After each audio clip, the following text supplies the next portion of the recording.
Ginoong Arnold Portales Jr., kayo po yun, sir. You are under arrest by virtue of the warrant of arrest issued by Manila Court on September 2023 for 10 counts of murder, 12 counts of frustrated murder, 4 counts of attempted murder.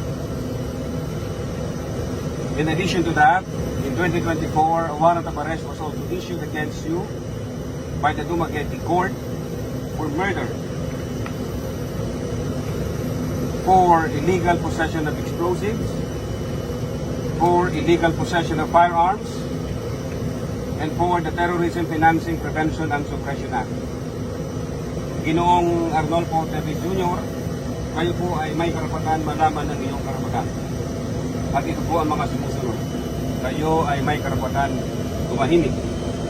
Ano man ang sasabihin mo ay maaaring gamitin sa iyo o laban sa iyo sa hukuman.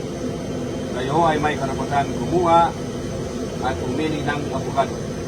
Kung wala ko kayong kakayanan kumuha ng abogado, ibigyan mo kayo ng ating gobyerno.